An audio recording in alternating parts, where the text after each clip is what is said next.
So do you want to be on the show? Here. Today? Sit over here. Oh, maybe not today. No. Okay. Wait, what would I? Well, here we are, right on the show right now. And good morning, good evening, good afternoon to you all. And welcome to Dreamy Dreamland with Sensei Al Bob. And here we are in my private elevator music office. And our guest today is Lawrence. And Lawrence is an interesting gentleman. And he may or may not say something. It's all up to his own wishes. But today is, are you ready? You know, are you ready? Are you guys ready? Anybody ready? Any? So here it is, the end of April, and May is just Saturday or Sunday, right? So I started this show on May 18th in 2018. So this May, it'll be 4 years that I've been doing this. And I've gone in and out of popularity to a certain degree, but I've been allowed to continually put these shows up there, and pretty much they're all up there. It amazed me. I kind of flipped through it a few weeks ago and said, well, they didn't take anything down. I mean, a few here and there, and I don't remember everything I've done. But the last show I did in the parking lot was about memories, right? And what are memories? Lawrence, what are memories? What do you think memories are? So I think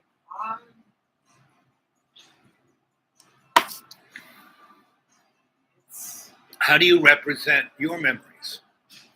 usually I mean, as something, you know, a lot of people think about all the terrible things, a lot of think about all the fun things. I usually see it in images, Right, in imagery, my mind. yeah. And it's funny, like usually, like actually, what was if I try to remember what was said, I can't quite remember. I want to remember exactly like So you remember the visual images. the visual. So you remember the place you were. Yeah. So when you see the place you were, smell, right, smell. yeah. Right. I mean, did you know that smell is the strongest memory we have?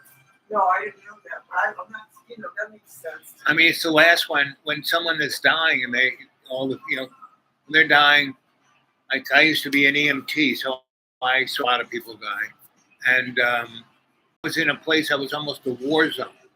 There was a kind of trailer park, and it was either way old people who either off themselves or died, and then rotted there until someone noticed the smell, or younger people who were burning meth with shootouts at the war zone. And the other place we went to a lot was an interstate where two interstates came together. And instead of a clover leaf, they just did this. So this interstate went that way, this one. So Where was this? in, where was it? Upstate New York, Oh, near Ithaca, New York. I used to live in Buffalo. Buffalo. So then upstate. I've heard of this. Ithaca is Finger Lakes. So it's a little more west than Buffalo.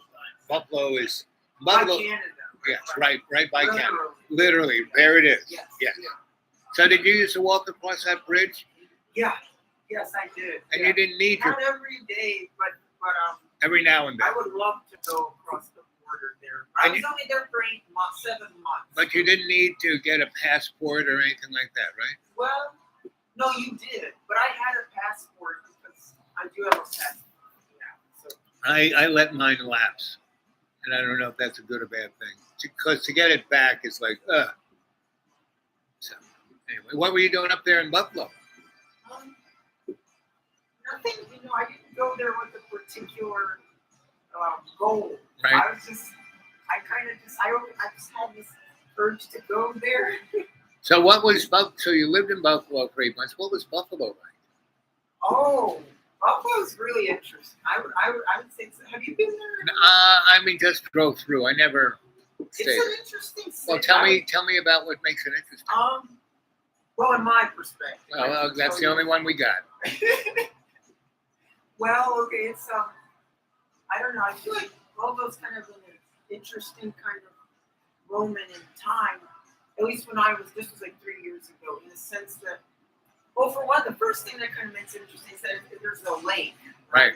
So it's like this, you know, imagine there's this city Big, right there, this right, big lake, lake. this cold Yep, lake. yep. And you know, in May, you know, there's still a little bit of ice. Right. And that's an interesting kind of landscape. And you know, there's not a lot of trees there because I heard that in the city there's not a lot of other cities I've been to. You know, they have a little more greenery. There's not a lot of Upstate New York had some of the largest. ice. Was No, there no, storms? They had some of the largest forests in the world, upstate New York. And you know how New York is known as the Empire State, right? Yeah. The first empire was the Europeans came in and took all the trees. And they just, over a 30-year period, wiped out one of the biggest stands of trees on the planet. Old growth, too. Big, old trees. And they just cut them down. Plus, the lake was right there, and they could get them out off to Europe. So that's why it was the empire. A lot of people made money off those trees. And that's why New York State became the big farm state, right? Dairy, especially dairy. Yeah, I saw some of that between New York City and Buffalo. It's a lot of farms. Yeah. And actually some landscape that looks kind of like Yeah. yeah. Yes, because what's interesting is the Appalachian Mountains go up into New York State. Oh, yeah. And So- it's Cascade, Adirondack. Adirondacks. Adirondack, Yes, Yeah. that's part of that mountain range. And I don't know where I think the Blue Ridge stop at D.C., but the Appalachian go up into New York and Canada. So Lake Erie was off of that Yeah, lake, Lake right? Erie. Right. So So there's a lot of really. See, at one point, Buffalo was a really. I mean, you probably know it was a very prosperous. City. yeah, Had a manufacturing lot town. of a lot. Actually, had a lot of very wealthy people. Yeah, yeah. That's not the case today. No. And so there's a lot of really neat built Architecture. Yeah. Yes. Yeah, Frank and Lloyd you Wright. noticed that right Frank away Lloyd Wright when did you a get number of there. houses in Buffalo. But then then what happened was Buffalo lost like an enormous amount of population. Yes, 50%. Between So nine. you Yes. know this. I'm a demographic guy. Yeah, I love looking at demographics Yeah. actually. But now, for the first time, the 2020, it grew. Yes. And that is because of People. a lot of immigrants. Buffalo is a very welcoming city. for Yeah, they want immigrants, people in right? there. Yeah. There's a You lot lose half your population, and that's America. America is only the way it is because we're a country of immigrants. Yes. So there's a lot coming with it. And so yeah, I think it's interesting. Well, it's very diverse in a lot of different. What did you do up there as a job? Oh, I was well, the job that was my favorite. I was doing some housekeeping work at this assisted living place. That I think it was more for people with maybe like kind of different men. Yes, Alzheimer's and things of that nature. Maybe some, but more I think other conditions. I'm not really sure. Right. but my job was to go with. They had behavioral and personality disorders. Yes, exactly. I would say that would be a good way to describe it. Yep. As you're getting older, you either have Alzheimer's or dementia or those other two. I was cleaning their rooms, and then I did some restaurant work as well. Do you like restaurants? I don't think I really do anymore. Ah.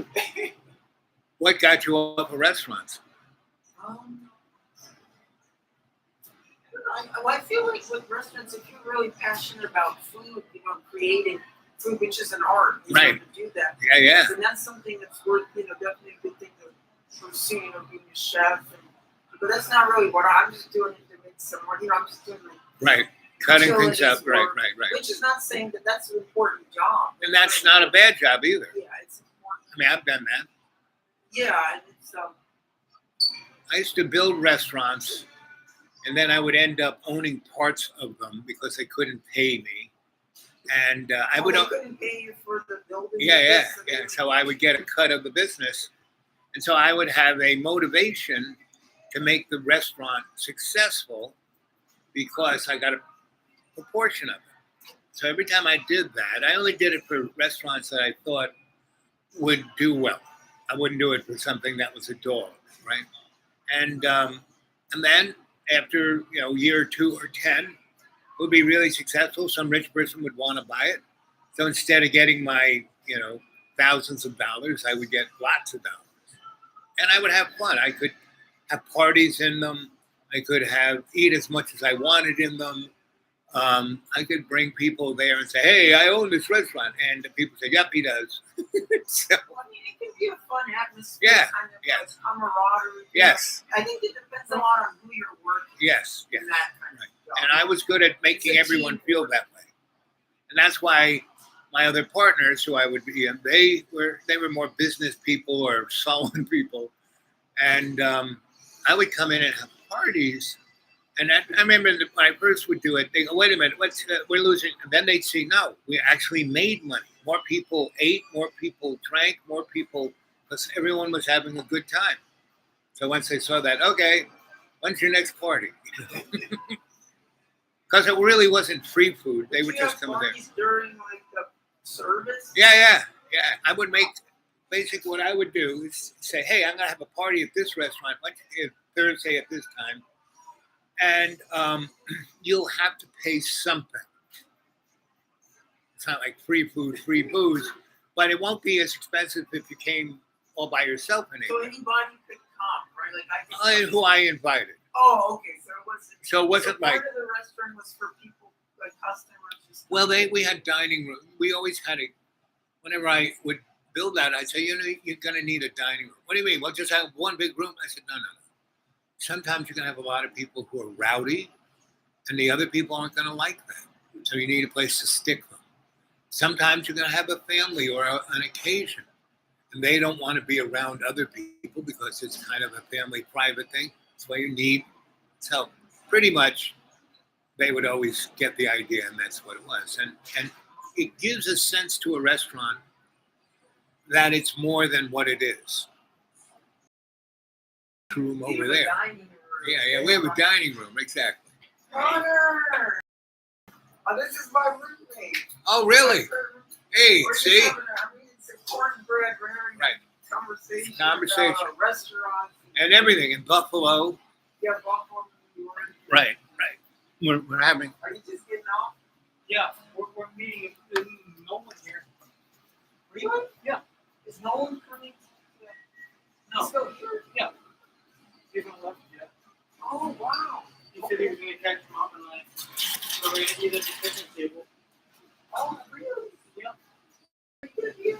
At the picnic table. Outside?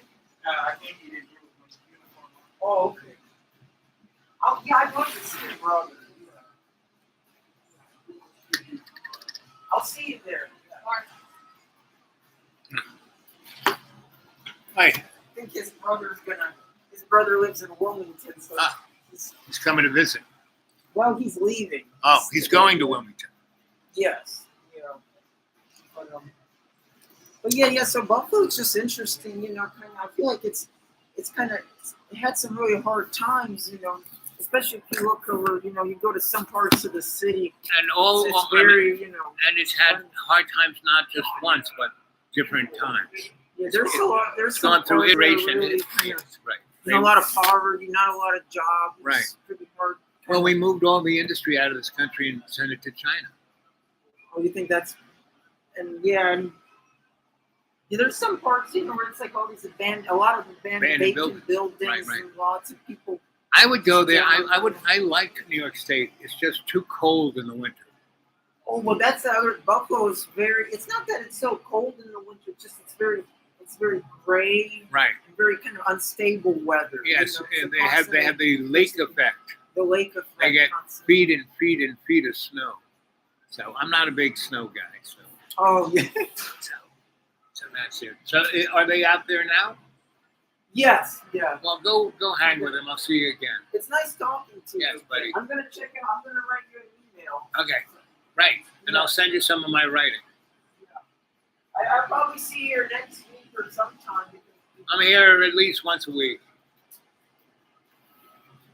It's always good to talk to you. You too. It really made my day, honestly. I'm glad I do that. I mean, I try to do that for everyone. So, Lawrence, you stay well, and I'll see you next time. And email me. I will. Thank you. See you next time. Okay, buddy. Oh. So that was Lawrence and his friend Carter.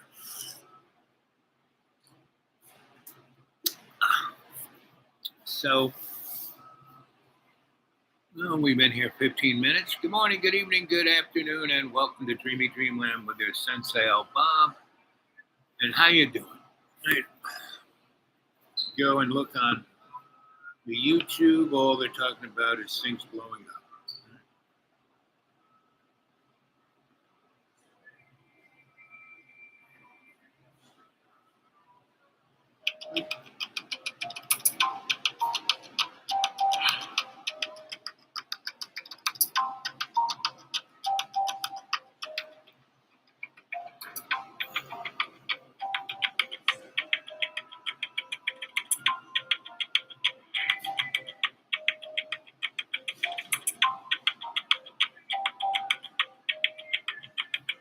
Зараз вже можна констатувати, що російські війська розпочали битву за Донбас, до якої давно готувалися. Дуже значна частина всієї російської армії зараз концентрована для цього наступу. Скільки туди не звернять, це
Yeah, they turned war into a music video.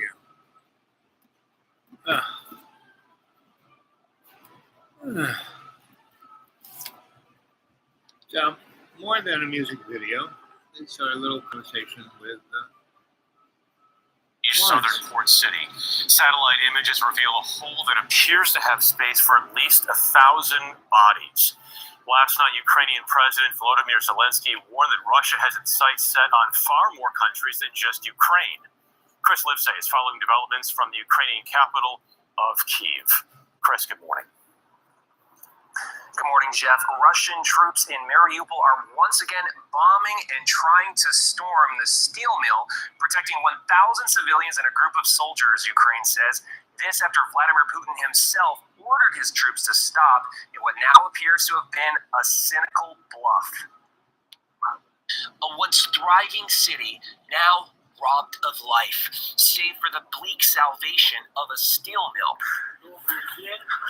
Soldiers and civilians have been hiding underground from the hell above for nearly 2 months.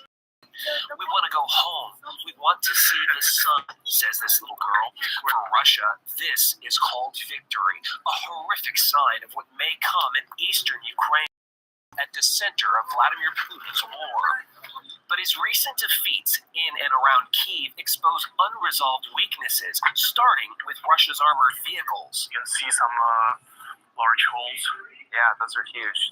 Ukrainian military expert Yuri Zbanatsky walks me through a graveyard of Russian tanks in the city of Bucha.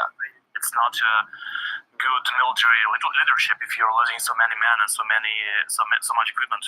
To date, Ukraine says Russia has lost close to 3,000 armored vehicles, but only half in combat. As for the other half, they were abandoned or ran out of fuel, and it's finders keepers for these farmers. Their personnel is not properly trained. Their commanding officers are not able to plan their offensive operations. Russia may have one of the world's biggest militaries, but quantity doesn't equal quality, says Russian propaganda expert Marko Suprun, who shows me a telephone from a captured Russian tank. Seriously? I mean, it looks like it came out of. This is a country that has nuclear weapons. This is comedy gold for somebody. How is this a symbol of power? Russia's power is now being tested in the eastern Donbas region. Gone is the urban environment around Kyiv that gave Ukraine's fighters defensive shelter. Now it's open terrain and long-range artillery, including dozens of howitzers Ukraine is now getting from the U.S. Dana? Chris, haunting words from earlier in that piece, that young girl saying that she just wants to see the sun. Thank you very much. Yeah. Just want to see the sun. So,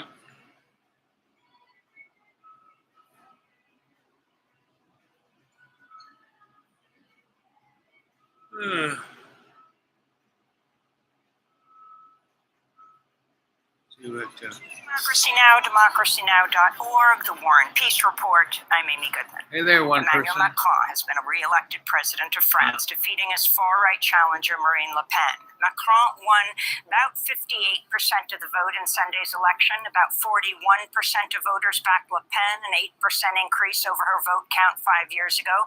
Nearly 28% of French voters abstained. Many French voters opposed both candidates. I won't be voting in this round, especially not for Macron. Not Macron because he's damaged the people too much and he only thinks about the rich. And in the second round, I'm not going to vote. I've come to do my shopping, and that's more important than voting for Macron or Le Pen. That's obvious. We'll go to Paris on the French elections after headlines. U.S. Secretary of State Tony Blinken and Defense Secretary Lloyd Austin traveled to Kyiv Sunday to meet with the Ukrainian President Volodymyr Zelensky. They vowed to give Ukraine an additional $700 million in military aid. Blinken claimed Russia's failing in its principal war aims. Defense Secretary Austin said the United States wants to see Russia be weakened. We want to see Russia weakened to the degree that it can't do the kinds of things that it has done in invading Ukraine. So it has already lost a lot of military capability and a lot of its troops, quite frankly. And we want to see them not have the capability to very quickly reproduce that capability. During the trip, Secretary of State Blinken announced plans to gradually reopen the U.S. Embassy in Ukraine. President Biden's expected to soon name Bridget Brink to be ambassador to Ukraine, a position that's been vacant since 2019. Brink is currently serving as ambassador to Slovakia, post she began under Donald Trump. This comes as fighting continued in Ukraine over the weekend, despite calls for a truce to mark Orthodox Easter.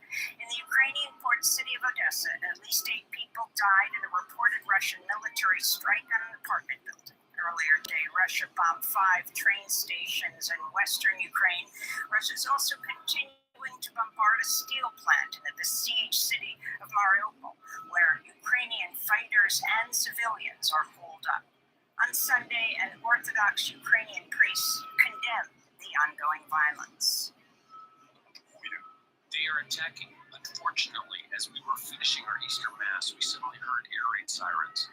It is tragic that people who call themselves Christians allow themselves to do such things. They don't even stop on the biggest celebration in the world, the resurrection of Christ. In Russia, a huge fire erupted earlier today at an oil storage facility in the city of Bryansk, about 60 miles north of Russia's border with Ukraine. It's unclear what caused the blaze. Last month, 2 Ukrainian helicopter gunships hit a Russian oil reservoir near the border, causing another fire. Global military spending topped $2 trillion for the first time ever in 2021. That's according to a new report by SIPRI, the Stockholm International Peace Research Institute. The United States spent over $800 billion. That's more than the combined spending of the next 9 nations, most of whom are U.S. allies. The report also shows the United States spent more than 2.5 times what China spent on its military and more than 10 times what Russia spent. The report also noted nuclear-related spending is among the U.S. military budget items that saw the largest increases in 2021. In Washington, D.C., a gunman fired more than 100 shots at the private Edmund Burke School on Friday. 4 people were injured. Police said the 23-year-old suspected shooter had a sniper-type setup in a nearby apartment. The gunman later shot himself. In related news, new research shows gun violence has become the leading cause of death for U.S. children and teenagers for the first time, surpassing car accidents. Officials in northern Arizona have lifted evacuation orders for neighborhoods threatened by the tunnel fire, but warn the conflagration remains largely uncontained. The fires scorch more than 21,000 acres north of Flagstaff. It's one of nearly 24 wildfires in Arizona, Nebraska, and New Mexico that have burned. Hey there, Jane and Pooh. So, what do you think, Jane? Did you capture my little talk with Lawrence? He's a friend of mine who comes to my office of elevator music.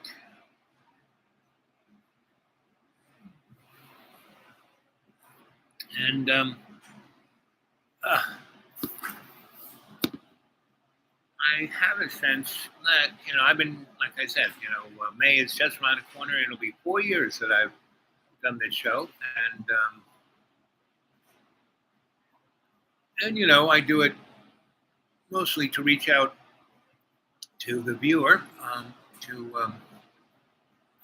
good morning, good evening, good afternoon, and welcome to Dreamy Dreamland. You're with your Sensei Al Bob. I'm your griot here to tell you stories, and as I've been talking for the last 3 years at least about,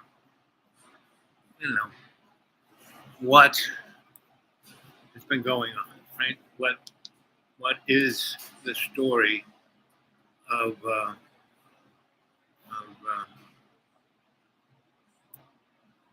Dreamy Dreamland, right?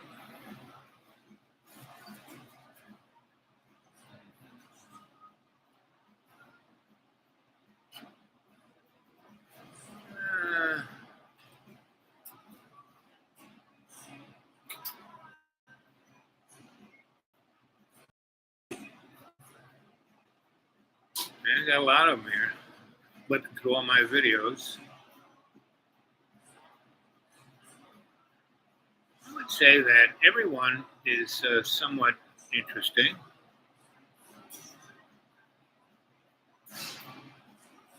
Let's see.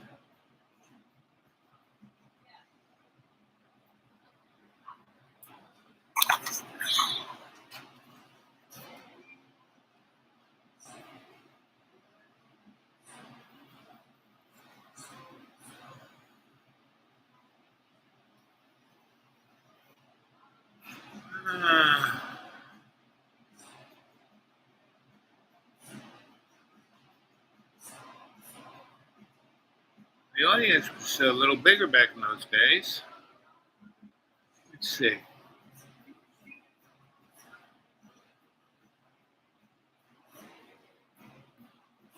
Uh, 17 views, 14 views, 14, 15, 5, 9, 16, 15, 36. There's one. Here we go.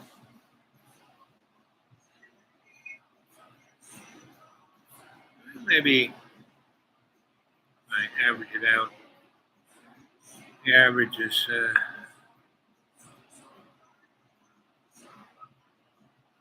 how do you feel? Let's see who else is here. Oh, somebody else is here. Good morning. Wherever you are. see.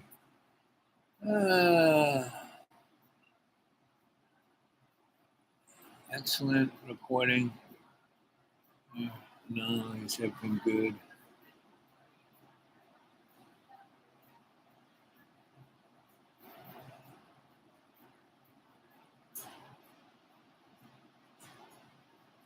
Yes, it is a cull of humanity.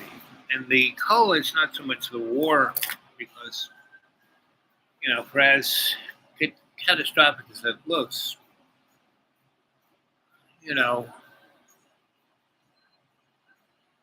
let's say May 1st, Russia will maybe have lost somewhere between 8 and 30,000 soldiers. Ukraine will have lost somewhere between 2 and 7,000 soldiers, and maybe 4,000, civilians. Between 4,000 and 20,000 civilians. And what's going to happen is there's a redistribution going on. And first off, what's going on is food. Right? Ukraine and Russia make up a third of all the grains that go to the rest of the world, and more than half that go to Mideast and Africa and other war zones, right? So all those other war zones, Afghanistan, Syria, Libya. Libya used to be one of the most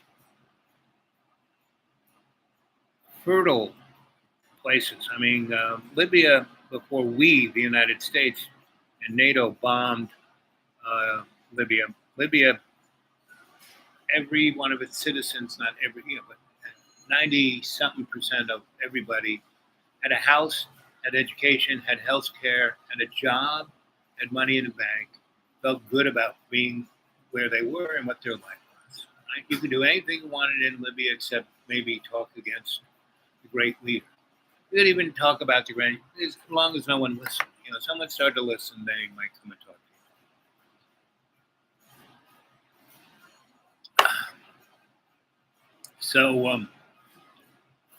and then we bombed it into the Stone Age. And at that point, just before what Muammar did, that was quite interesting, because he made a lot of money on oil because he didn't let a like BP or Exxon come in and develop it and own it, and it's theirs. He did it himself, right? Had his own industry.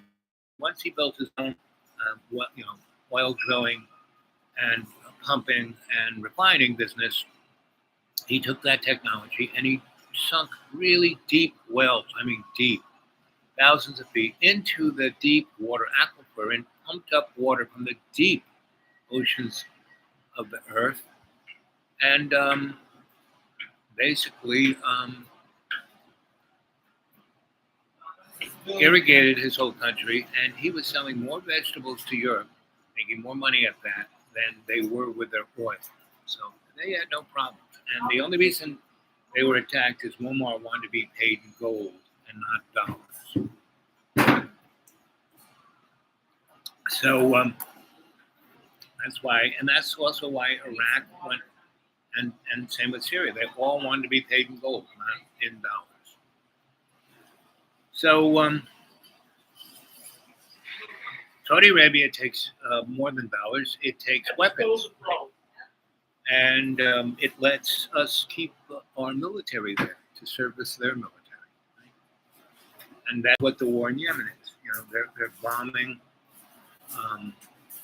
Yemen with F-18s, and we are servicing them, we're refueling them, we are arming them, we're not flying. And Saudi Arabia has these big granaries. They don't grow anything. They don't do anything. They have no real, their population doesn't, they get paid off, right? You want to see what it's going to be like to live in a country where you get a sustained and just be a citizen. And what's going to happen is they're not going to be able to buy food off the market anymore, or very little. So they're going to go into their granaries and they're going to start turning that into wheat. And they're going to find out that all of those grains have a nano fungus that they won't even notice. And the bread will look just like bread. Whatever you're eating made from grains will look just like what it is. Once it gets into the human body, that fungus will create a fungal viral entity that is not alive. Viruses aren't alive. They need you to be alive. But this will be even less alive. It'll be more like a toxic waste inside your body. Yet you'll be able to spread it. It'll have a viral component. And it'll be upper respiratory, and you'll cough. And someone who didn't even eat that fungus will get that fungus inside them. And then that's going to go to the races. And it's going to have a component. You can already see it in COVID-19, that the real interesting thing of COVID-19 is that it turns the human into a petri dish. One of a friend of mine's virologist, and early on they saw that they're in Johns Hopkins up in Boston, and they were noticing that and these people weren't just, they were researchers, but they were working in a hospital in Boston. Meaning they were in Johns Hopkins, but they went out into the field. And they realized they were in this one hospital for long enough, and they weren't just treating the patients; they were looking at the demography of it all. And that's, they got a hold of me and said, "Look at these numbers. What do you think?" And there were individuals who would get COVID, be in ICU for a month or two, kind of get better, and then go home and then come back sick again in a month. And they would have a different variant, and these people would come and go, and then after a year, this one guy said, "I've seen this guy here 6 times, and look at his blood panels, and he's like a petri dish of COVID. He's got like 10 variants in him right now." And then he started talking to other people around the world who were also researchers and demographers and virologists and pandemic experts, and they saw that was what COVID-19 is, and no one's talking about this. That it basically and the all of the different vaccines, but it doesn't kill the virus; it keeps it on the down low, and so people don't seem to represent, and they don't need to go to the hospital. And as long as you don't need to go to the hospital, then it's okay. That's become the new normal. Until a variant pops up that it's going to be something different. And that's what I think is going to happen with the food instability.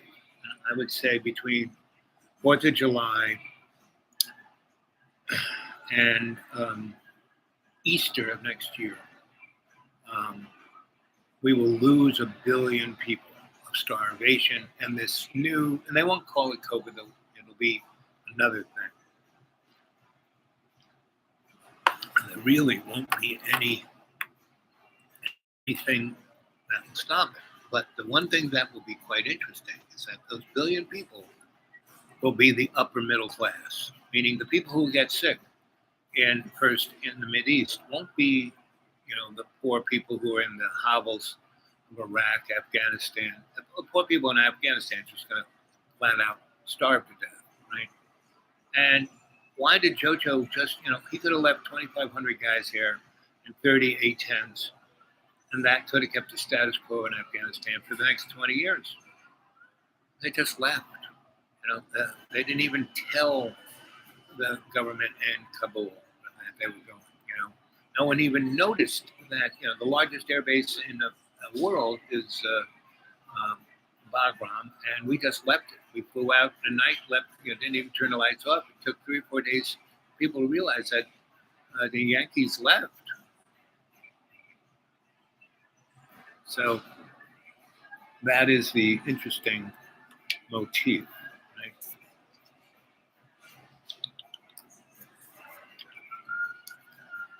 I'll be right back.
Oh, well, I mean, we're all going to die at some time. And so I've been writing about that. And what's interesting is that we spend too much time thinking about dying and not enough time thinking about living.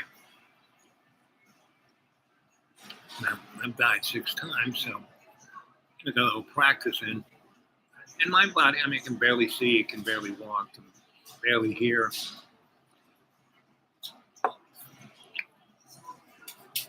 I don't let that stop me. You know? I move forward. Right?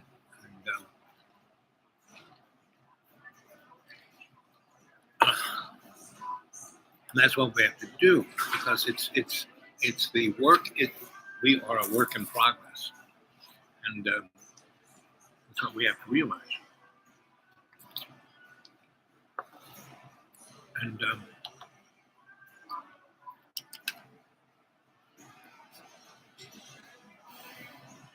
every day and every way we take a piece of it to make it stronger.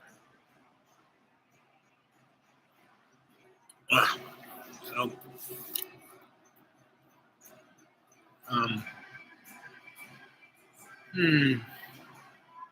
good morning, good evening, good afternoon, and welcome to Dreamy Dreamland with Sensei Al Bob. Don't believe a word I say. Here we are at 43 minutes and 20-something seconds. And I want to thank everyone, my diehard 4 fans who send me something every month. And I really, really appreciate it, because I know it's a challenge for you. But you do it because you know that I have nothing. I mean, I have Social Security, $400 a month. And I live on it. I got a little tougher every time. I took my food stamps from $200 down to $43. Now that everything's becoming more expensive. But the last few days, I've lived primarily on dandelions. They're really coming up big time. And they're so big. And dandelions, when they're new, they are just so tender and yummy. And I look out on my big field, and all these dandelions just eat me, eat me. So I pretty much spent the last 3 days just eating dandelions. Now, tonight's having a cup of soup.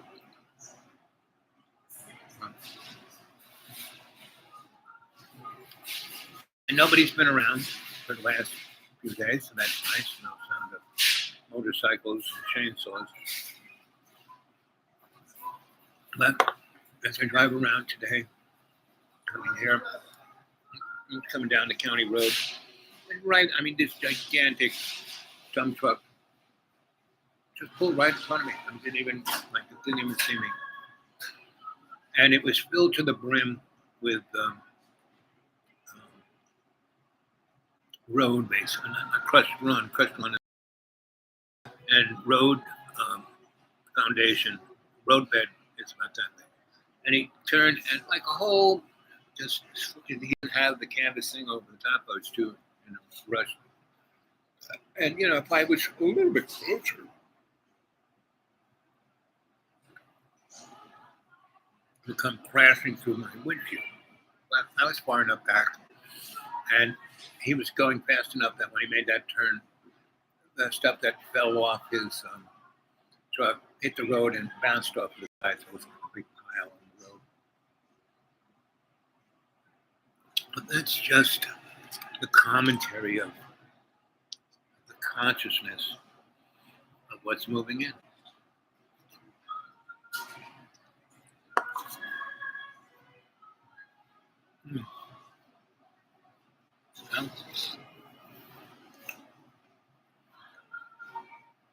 A lot of people are rushing here. They're so upset with their lifestyle in California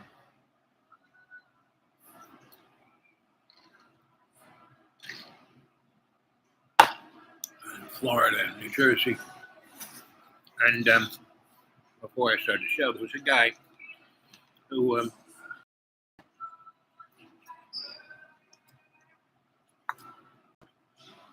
interesting, and he's special forces. And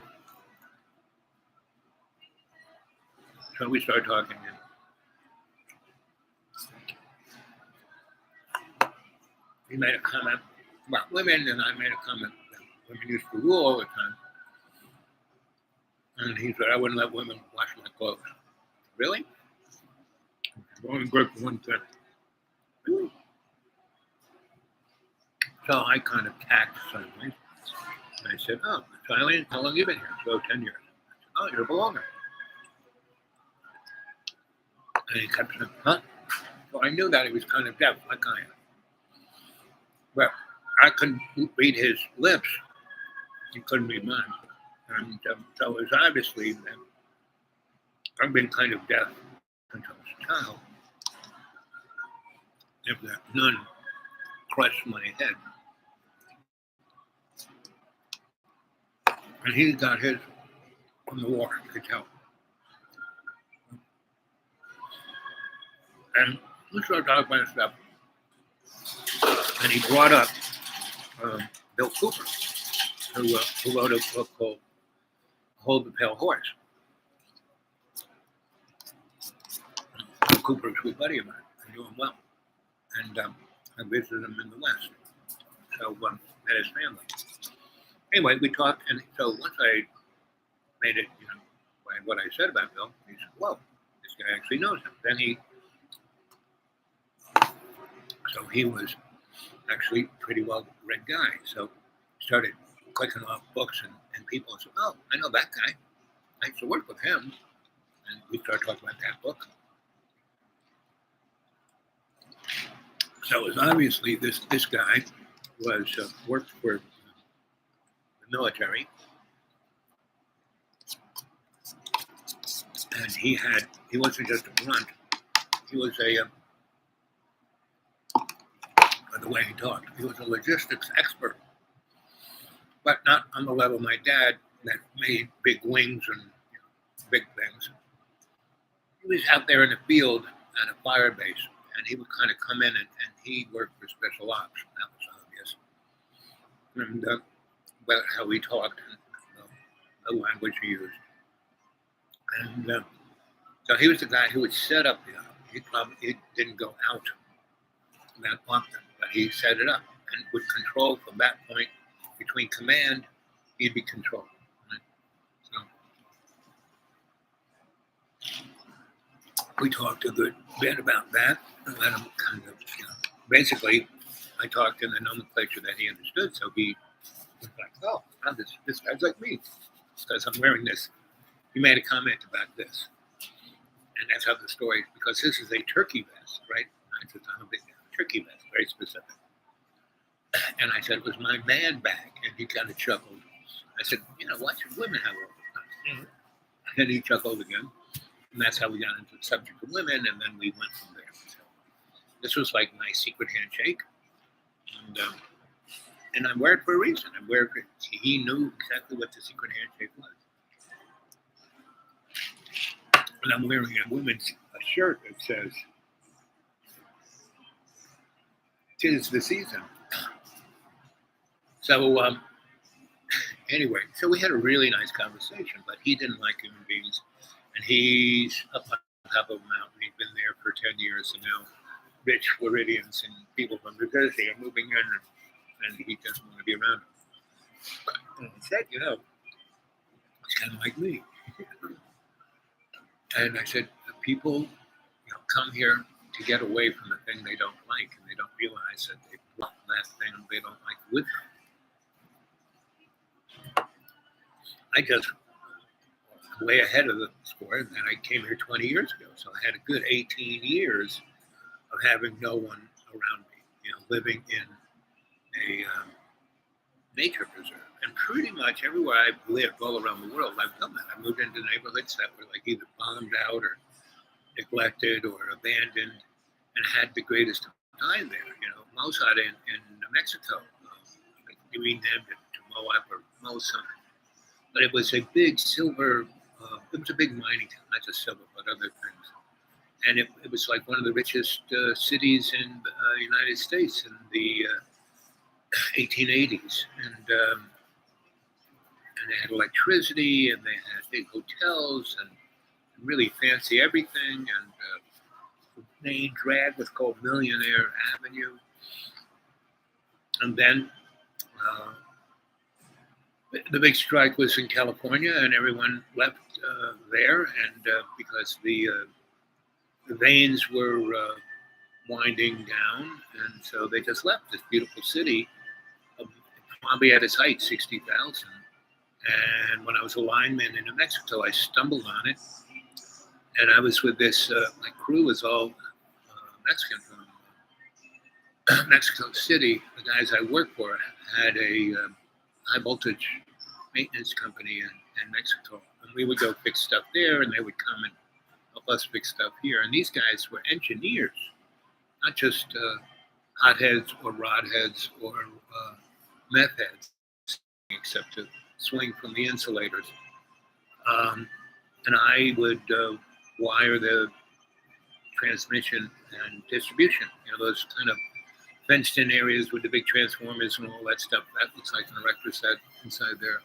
That's what I would work on. And so and my boss gave me a crew, and they could speak English. They understood English. They could read English. They could speak it, but they didn't use it every day. They spoke Spanish.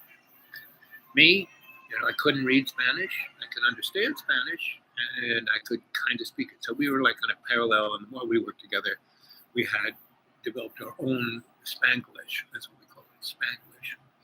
And we were a great crew, and we had a great time, and we were very productive, and we were way ahead of everybody else. So we would, they were putting a big 980 line, and we had 6 of these things, and most white boys would take almost half a year to put it together, line it up, test it out, and energize it. It takes a year. We do it in, 4 weeks to 3 months, depending how big it was, and depending on whether they got, we would go there. We had these 6 we were going to do. We had an office in. We didn't, but our company had an office in Albuquerque, and there was a bunch of big building, big office building, big kind of garage where they fixed the trucks. And then there were other off garages on the site. And so we took over one of the buildings that really nobody used, cleaned it up to our liking. that into our engineering room, and we got we had to make. We made big lists of all materials we needed for each job. We gave it to our guy who gathered the stuff, and he had a key to that warehouse, and he would put it stuff that we needed that was augmented for those jobs into it, and they would be listed for the jobs. And we would come. We had 4 trucks, two kind of big, not tractor trailers, but a big truck that had a big box truck. And we had runners on it so they could, lift big boxes of lots of stuff with a forklift, put it on the floor, and roll it into the back of the truck, and then lock it down. And so we had them not only to put it in the warehouse, put it in those trucks so it would be ready for us to drive off whenever we needed it to the next job or what we needed for the job, and that no one could pilfer it from other. I mean, if it was just in the water of the warehouse, other guys would take stuff for their jobs, and what happened to that DR-42 that we needed? So we were very organized. The guy who owned it and our boss really liked what we did and how we did it, and he let it be known that's how we were going to do it. And if anyone messed with us, they would be fired, if not shot. So we were moving across this part of New Mexico, and we stumbled across an errant hot line. Where is this coming from? What is this doing? What's going on here? And you can't take. And so as we built these distributions, we would take things that were being fed from the old system and put into it. But if you found something that was still energized that wasn't supposed to be there, you had to what is known as run it to ground, find to where that current is coming from. And many oftentimes, when it's called running it to ground, that current would be coming from another source that was in the ground that people couldn't see, and that was being fed from someplace else that they couldn't see. And often this stuff wouldn't be documented too well. This stuff was like left over from the old days of the 1890s up to the 1950s. It was all considered the old days. Anyway, so we found one of these, and we were running it to ground, and that's how we found this city, because that wire went all the way to this other place, right? And it was being backfed, right? It was being backfed from there, right?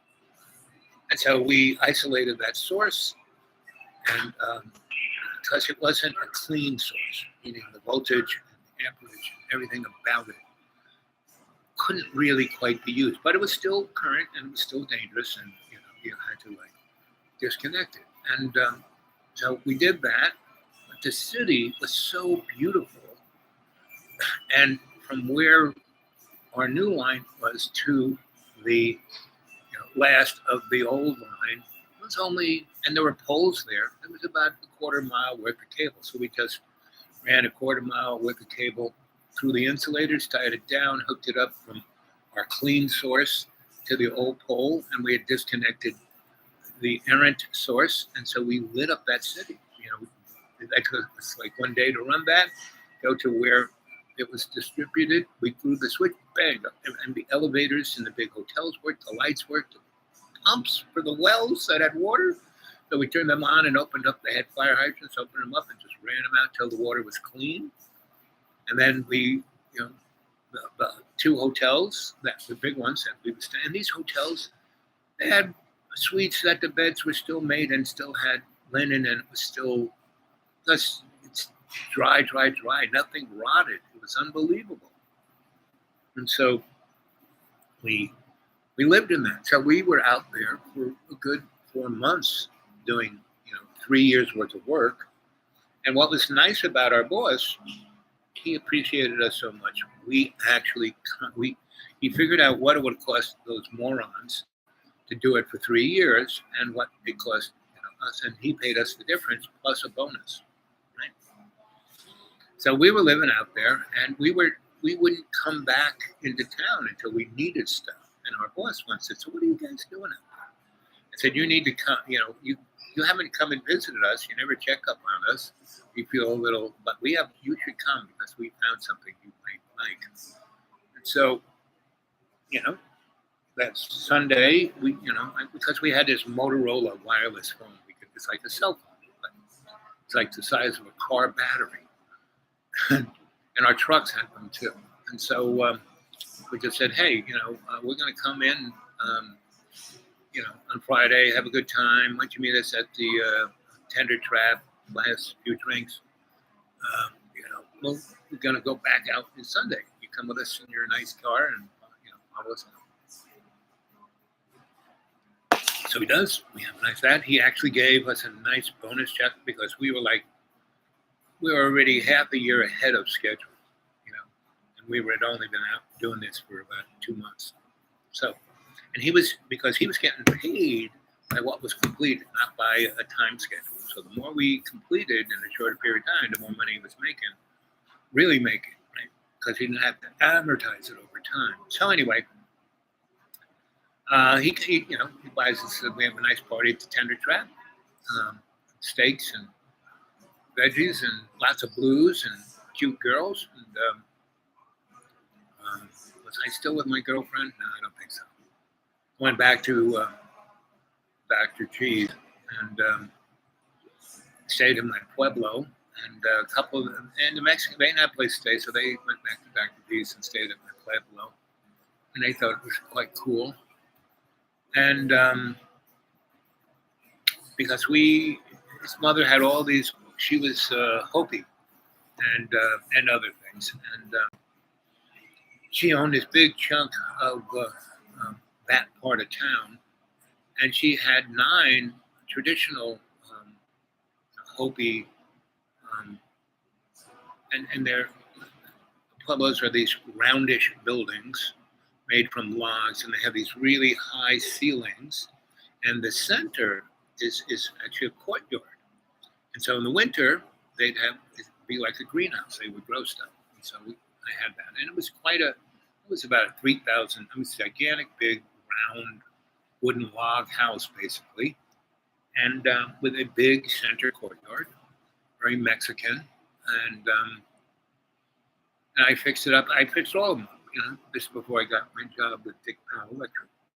I wasn't doing anything except had jobs like I worked at Jack in the Box, dressed up as a clown out on the side of the road with a big sign, and I was too into it.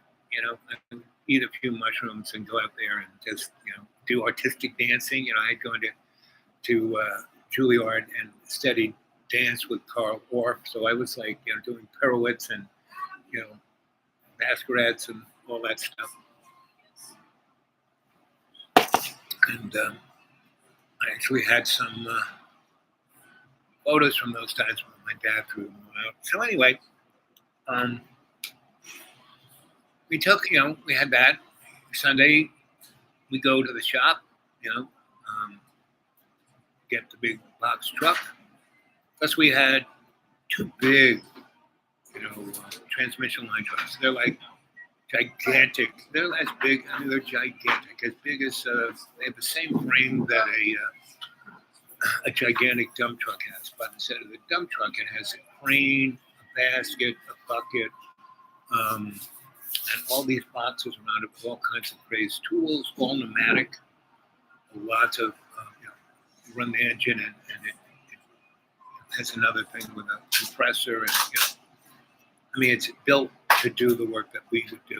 So it was like driving a shop, So we had 2 of those, and we had 2 pretty big, like deuce and a halves, military, 6 wheels, all-wheel drive, like they're big transporting trucks. We had 2 of those, and we had 3 pretty good sized pickup trucks. They're called king cabs, meaning they had 4 doors. This for putting, you could sit 8 guys in it, and it still had a pickup in the back, which were covered and had boxes on their sides too. And both of those had big racks on the top that went from the back of that truck to the front, that you could put steel and other stuff up there, and ladders.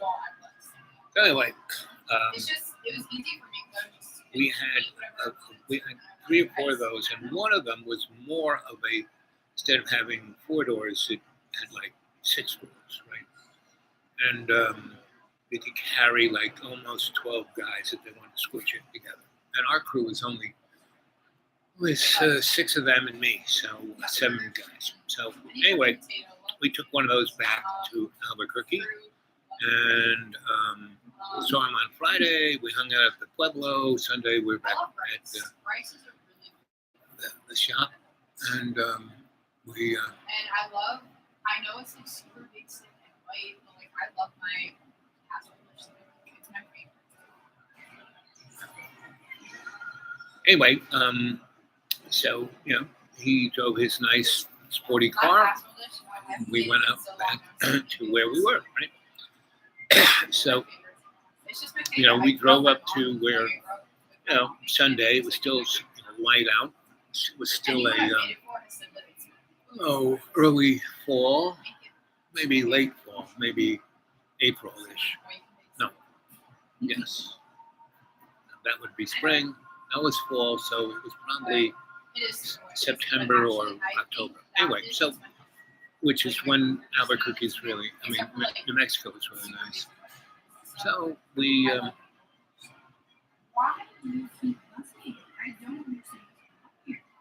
so,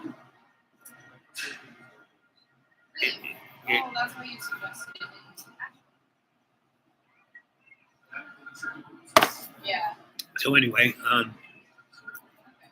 we stop off at, we've done one transmission distribution, complete, energized it, sent a current onto the next one, and we got that almost done, and we got it sending on to the third one. We still had stuff to do at the second one, so we stopped up there, and we had one of those big box trucks that we drove back to with a bunch of our stuff, and he basically, so we stopped and we showed him what we were doing, and we were going to go on to the third one. So by this time, it's maybe 3 o'clock. We get to the third one, he sees all that, and says, boy, you guys are, you'll be done by next spring, everything. You'll have 3 years worth of stuff done in almost less than a year. You're going to get more like. So anyway, he brought care packages, and I said, so now here's the big surprise. And it was about 3 o'clock. And we got into one of our trucks. That you could sit like 12 people in. And we drove to the city and Moab. And we drive in, and it's like, so it's a ghost town, but it's still in really good shape. It's like, what is this? And we told them about running a line to ground, and we came onto this, and said, forget about it. So we stopped in front of, it's called the Grand Hotel. We walk up there, and the lobby is like better than anything you've seen in Europe. And everything is, and the fans are working, the lights are on. We go over to the elevator, we go up to this big suite at the top. It's where we're staying. It's got a view of everything, mountains, the valley, and there's a pool up there, which we have filled up. And there's a steam room and a sauna, and he's just like, and we give him a bedroom. It's he's like, I said, no one's here but us.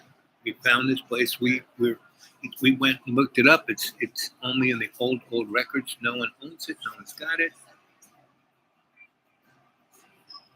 We're going to start a community of free people here. And this guy, to be able to allow us yes, his father owned the thing. He was a total nerd. His grandfather, who was my mentor of the business, Grandpa Powell, he was just like Grandpa Stoll. I got along great. Dick, this Rogers, and Roger was the third Dick. There's, Dick Powell Sr., Jr., and the third, and he went by his middle name, Roger. He didn't want to be a third, and he didn't want to be a Dick. Anyway, and he was maybe 10 years older than us. I was like, well, he was probably almost 20 years older than me. He was in his early 40s, and I was in my early 20s. So, anyway, he was like, so I said, listen, Roger, now don't go off and buy this thing from the state for nothing and then turn it into a country club. That's what your father would do. No, you've got some cool friends. I met them. You hang out at the Tender Trap. There's lots of music. Turn this into a music arts center. Well, I'll help you do it. That's how we did. And, we made a city charter that couldn't own anything. But everyone had to work together as a eco village. And there was this Italian guy who was doing these earth strips. And he came over and he did a few, in the neighborhood. And that was around 73. Until he finished the job. And Roger really got into it to the point where he kind of pissed his father off. And they had separate of the ways, and Grandpa sided with the grandson and basically said, okay, we're just going to buy Junior, the third out. We're going to buy Roger out. So that was a big business. And Grandpa had control of pretty much everything. Dick had like maybe 30%. Roger had maybe 10%. So, 10% of, a $200 million business. So that's what Roger did. And he went and did that. And he did all kinds of other really wild. He went off to Texas.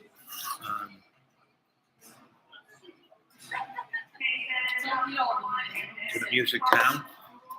And became a bigwig in the moving, grooving art scene. And even that one in, and he was part of that scene. And so you guys, students over at App, are you students over at App? Yes, sir. What are you studying? I'm a nursing major. Well, that's good. Management or in the nitty gritty. Yeah, School in New York, okay, Roosevelt Hospital. that's very cool. Yeah, in the 1930s. I live between here and I live on 321 between here and Johnson City. 20 years. I used to lecture at ETSU and over at here back when this school only had 1,500 students. Must be nice. Oh man, this town was beautiful. There is this place right downtown where this hill is, where there are a bunch of houses up there, and they call it the Hippie Hill. Oh yeah. Well, I was the first hippie there. Oh. I had one of those little houses, and there was no coffee shop or anything. Wow. And I started a little coffee shop where we played music and read poetry, and Oh, that's awesome. yes, and the whole town was covered in lilac and honeysuckle, and that's all you could smell. That's beautiful. But now all you can smell is diesel. And every road was a 2-lane road. Yeah. 321 and B1 running over to Elks Mills. And Elks Mills was like a teeny little nothing happening place until the mob. You know what happened to Elks Mills? The mob went there in the late 80s with $40 million and bought everything up and turned it into Elks Mills. Wow. Yeah. That's very I don't know how great that is. Huh? Well, no, I was a flower child because hippies were people who shot heroin in their hip. And Richard Nixon tried to disgrace the anti-war movement and said, we all call ourselves flower children. And he called us dirty hippies. We didn't even win that war. End of World War II, we bombed Germany into the Stone Age, and 70,000 Nazis came into our government, started the CIA, the NSA, NASA. Look at NASA, Werner von Braun. He was a nice Nazi. Not really. His factory was underground and he killed 300,000 people as slave labor. Rejected fleeing Jews during World War II. Yeah. And all of these wars have nothing to do with anything but money. There's a guy named Butler who wrote a book. What does anything have to do with money? And money is an illusion. We shouldn't be. You got your little phone there, right? Go look up Dreamy Dreamland with Sensei Alba. Dreamy Dreamland with Sensei Alba. We'll just put it in there so you don't forget. Dreamy Dreamland with Sensei Alba. It's on YouTube. That little button, and there I am. I will look it up. Yeah. Advice from True Flower Child. Yeah, it's me. What's your name? Owl, like the bird. Owl? Yes, I'm O-W-L. Griffin, like the bird. So Griffin, let's see your hand, the hand you're right with. Put it a little back. No. So it's in the line. Yeah, perfect. Can you read my palm? Yeah, let's see. Well, you're very honest, but you're not a blabbermouth. You got a bad temper, like passive aggressive. Right? Don't let them near your. You think I'm honest? Yeah, you're honest. What's it say? Speak without lies. Yeah. What did I say? So lean it back a little bit more in the light. No, further back. No. No. So the bottom part is lit up. I can't do like that. that? Yeah. So a lot of vivid dreams and a lot of deja vu. Turn your hand around so I can see this side of your hand. No, this side. Yeah, again, and put it in the light. You're a smart guy, but mostly common sense. You do your best when you go with your gut. When you try to think things out, please. More or less. You're very empathetic. You worry way too much. Your best skill set is you really aren't lazy, so you get down to it. You have a job in front of you, get down to it. Okay, let's look at your hand. Okay. Yeah, perfect. Lean it yeah, perfect. It's a little further up this way. So you're both passive aggressive. And then your passive aggressive comes from being ridiculously sweet to people just keel over from sugar overdose. His is that he doesn't say anything. Let's see. And you have this like to a cliff every time. So you do. I mean, he has vivid dreams, but he can't remember them. You can remember, but as soon as your feet hit the ground, they're gone.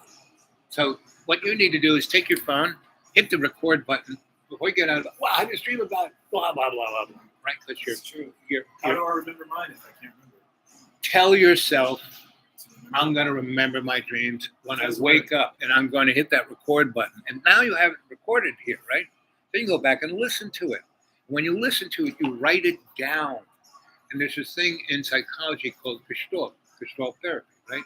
It's lightning understanding. So you hear it, you write it down. You take notes not to remember shit, but to understand it.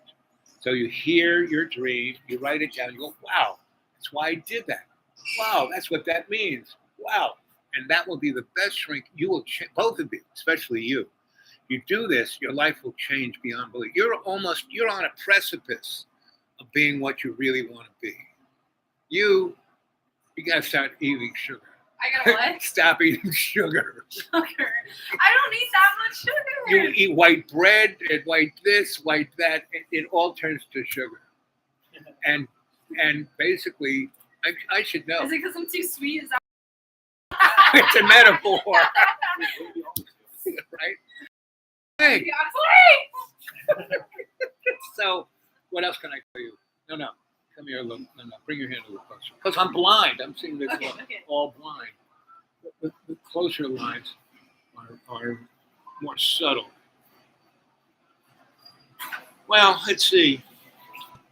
You're a person who used to.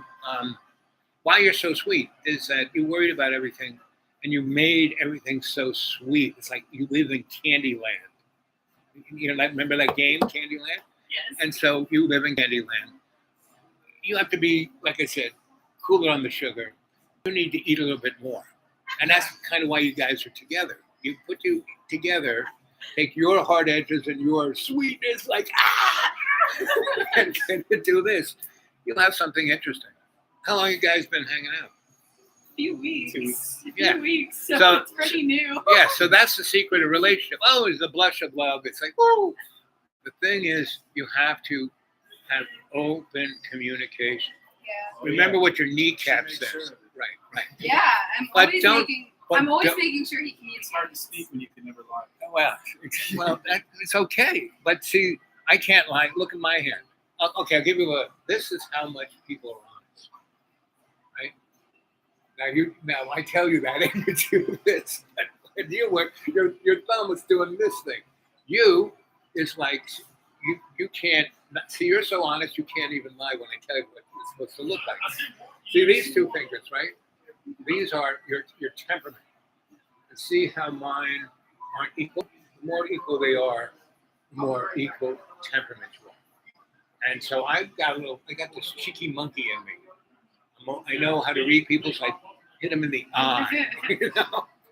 So this is how smart you are, how many lines, how crinkly your knuckle is, right? And this one is your empathy, right?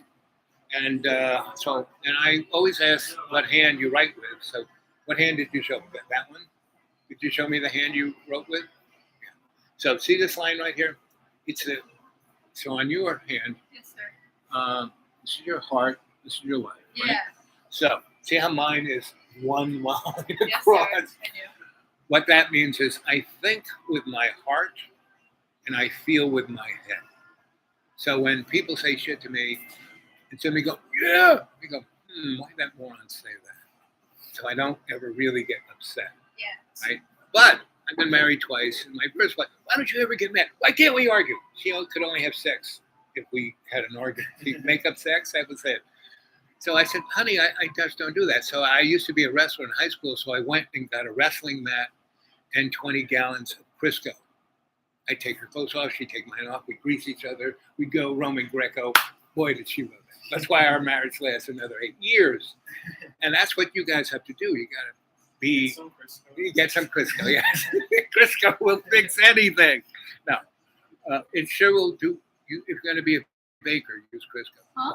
I said, if you're going to bake things, use Do you want to Crisco. see the other half? What's the other hand? Yeah, like, See without eyes. exactly. See So- without so eyes, what- Speak without lies. So why did you do that to your kneecaps?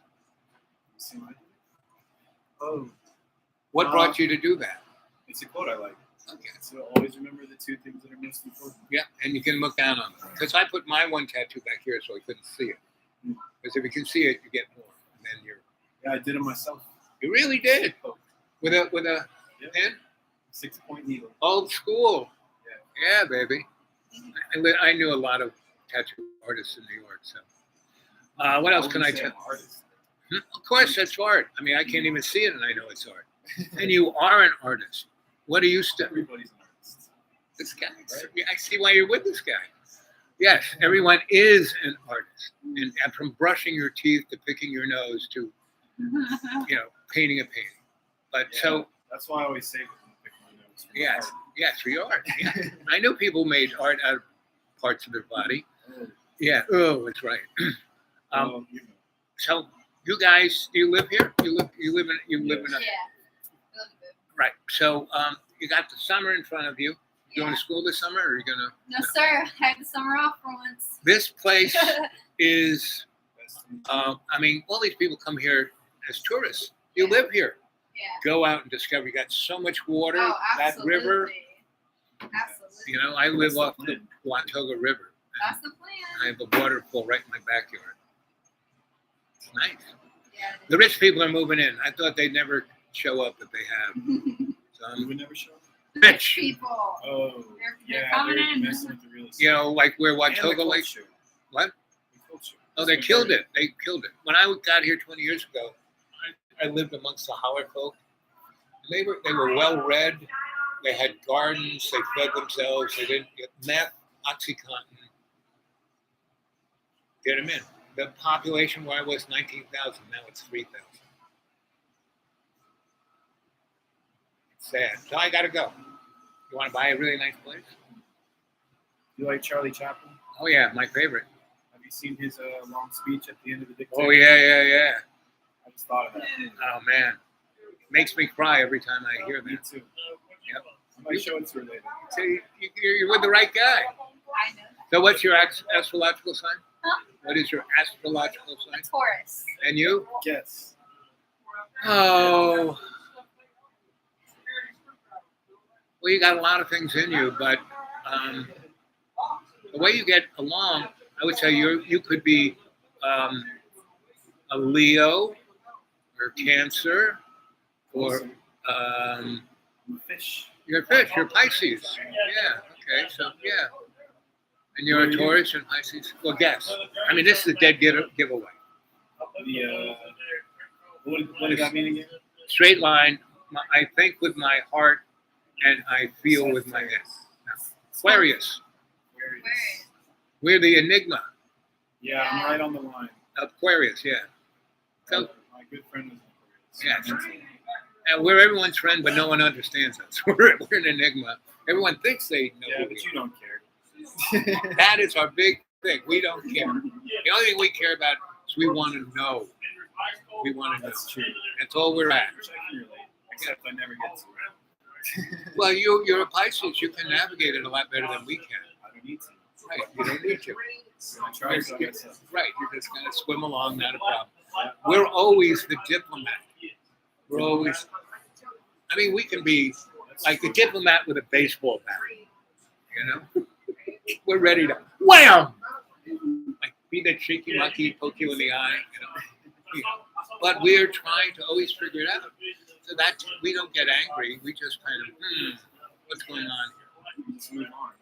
Yeah, we like you said, we don't care. We really don't. And that really annoys people because they think we do. Because we do, but not about. We care about you, but not really the. Because we want to understand the big picture, but we care about you. But if you don't fit in the big picture, well, we're just like move right along. Pisces do the same move along thing, but they like to be in a school, you know, a pack, a school, a pod, however you want to put it. Oh no, I can't be alone anymore. Yeah, It doesn't work. it doesn't work. Because I just wander off. Yeah, and in an aimless kind of way. It's not good. It's not good. Even if I don't room alone. So I live in a place called Pumpkin Banjo Ridge, Banjo Ridge. off of Do 321. you play a banjo? I used to. I used to be able. I worked in being Mr. Electrician. I worked in a lot of recording studios, and I could do anything. You know, You seem like this type of person I can do it. right. I mean, I really can. It's and that's a bad thing because I never, and I can focus really like a laser beam, just right there. Then I move on to the next thing. And I had so many crazy. I became a shrink, and my boss, I was doing really great. I worked in this big office, and the guy said, "You're great. You know, you're going to be one." I'm thinking about Being a shrink, it's what I would do is undergraduate work, find whatever teacher is a really good teacher of that discipline and just study with that person, right? Have him send you in your junior or senior year, I don't know what year you might be in matriculation, to like a foreign land, right? I'm from a foreign land. Where are you from? Raleigh. It is. I used to live in High Point, and I went to Duke and stayed. Anyway, get that kind of really broad thing, but not from a textbook. Not like if you went and got an undergraduate degree here, it would be worthless. It would be like toilet paper, right? You at least, you're learning to be a plumber, you know? So, yeah, nurse, she's a plumber. She hoses and, you know, sucking this and putting that in if you're a plumber. And then what you need to do is you go up and get yourself a master's in social work. That's what they say. Because that allows you to do anything. Then he ended up working for the pharmaceutical industry. No, that's because you chose to. But you can do whatever the frick you want to. And that's what I got. And I got all my degrees because I was doing research. For 30 years, I was a itinerant scholar. And I was running a program. I was just supposed to look at a protocol, but I ended up running a program. And my boss said, you're going to have to give this thing to the feds that they're paying us millions of dollars to do. They're going to ask you, what credentials you have. So he opens up a drawer. You now have a master's in social work. He was head of this department in this big university. He had those things here anyway. Instead of giving me an undergraduate day, just here you are. You're on the books. And that's how, that's what they're worth. They're in his when drawer. you get the master's degree, that's when you actually get paid. Right. And that's what happened. So I had that. And I what went, is it, 2 more years? Yeah. And there's some programs where it's only a year and a half. It's like, and so I had that thing, and I did this protocol, so I had some cred. So I started doing a similar thing in other places. I ended up in a big office of all these shrinks, and I did all of their, stuff that they didn't charge for, but they got they didn't have to pay taxes on all the other millions of dollars, right? I was their golden goose. Anyway, then they started getting me into like family plan, all that kind of stuff that they didn't want to. I did everything they didn't want to do. And my boss, the guy who owned everything, he goes, "You're really great. You got a real future in this." He goes, "But you can't just heal the people in 5 visits. You got to keep them strung on. We got to have them here for at least 10, 15 years. They all got great insurance." I said, "Why?" "Oh, because I got the swimming pool and the kids are going to college and I want to build a new house by the lake." He goes, "Listen, you'll be just like me." I said, "Like you?" I quit. And he goes, "What? You're at the top. You're going in. You got such a future. What would your mother say? She's dead." So I quit. That was it. That was my last day as a shrink. I mean, not really. I use that skill set doing other things, but so that's what you got to watch out. Both of you got to watch out for that. And you, as a nurse, what I would do for you is, once you get all your degrees, once you put some time in, start your own consulting business. Because that's where medicine is going. Medicine is going to be totally AI in 10 years. By the time you get at the top of your game, they will replace you with an app. Because anything repetitive like that, look at surgery. It's all done by robots. Because they're better than the stupid guy. They just gave the little handles to him so he'd have something to do. The robot's really doing the job it's supposed to do without the guy getting involved. So, but you as a consultant, your career is safe. I would also check out a few classes in robotics. And you, theology for you. Theology? No. Yes. I was raised. I know you went were. to a seminary. I know. So yes, I can see one. I know one. I was raised to be a rocket scientist for the Pope. They threw me out because I was caring for the poor people instead of the rich people. Oh yeah. I mean, I went to BYU for a year and it taught me everything I needed to know about theology. Okay. Then there you go. So there you go. As long as you got your toe in the water. But yeah. Yeah, I prefer philosophy, but even that, it's a little strange to me to be, reading books about life, about people who spent their whole life writing books about life. That they didn't live. I can't learn That they from you. didn't live. So anthropology might be more. Anthropology is interesting. Yeah, forensic anthropology, cultural anthropology. I got to reason all these things because I was doing programs where people, I would tell that story because, well, you're going to need this. And so when I tell people that I got more degrees than a thermometer, it's not like I'm bragging. I am kidding around. Meaning that's how important those things are. But your opinion, doctor. Doctor. Yeah, I'm giving you that. Yeah, I made you a doctor. More or less? Yes, right. Yeah, exactly. Did you do that one too? No. So it was a surprise. A surprise. So, your experience, have you realized that everything that we are experiencing as a culture, as what history is a lie, that humans have been here for about 1 billion years? All liars. Yes. I mean, to think that they built the pyramid, to think That's what I'm saying. And the pyramid is not a burial site. It's a machine, energy machine. Yeah. Yeah. 5-star to go to Mars. Yeah, a little of this. It's basically, I studied with a guy named Joseph Campbell. You ever read any of his stuff? You know who he is? I know the name. You should read his book, Myth of the Hero. And George Lucas sat at the foot of Joseph Campbell for a year, just took notes, and that's Star Wars. Star Wars is the story of our solar system. It's also We used to have Eastern, two. very Eastern. What? Star Wars is very Eastern. Yes. Well, we got a part of that. We are very Eastern. That's true. And our moon is the frigging Death Star. It is a artificial. When we were there, we left these sonic buoys there and then smashed things into the I moon. heard it's cheese. Yes, well, it's close to it. It's rotten cheese. And the Nazis are up there. Up there. Yeah, and on Mars, too. Can't get them there. They've been, and they're out there in Antarctica. Like I say, did you ever see Captain America, the first two movies? I did not. Did you ever read any of Stan Lee's Captain? Well, that's exactly what happened. Hail Hydra.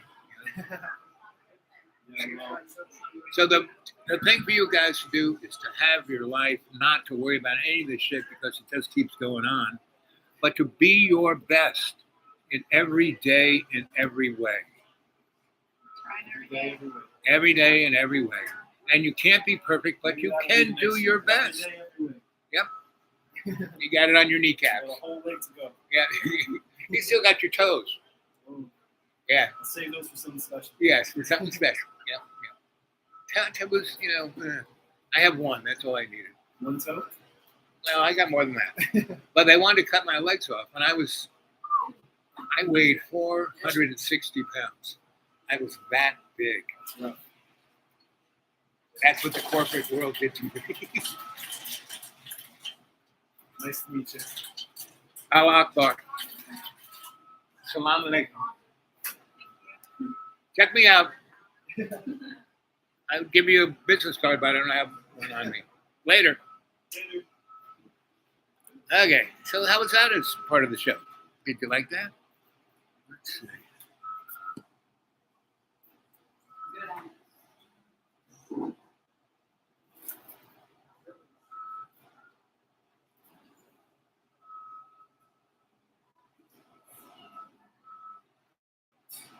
Still just one person there. 4 likes, though. That's good. So come on, guys. That was entertaining. See, I do much better working with somebody. Well, let's see what time is it. 3 o'clock. Ooh, gotta get going. Okay, that was fun. I'm glad you enjoyed it. I will talk to you later.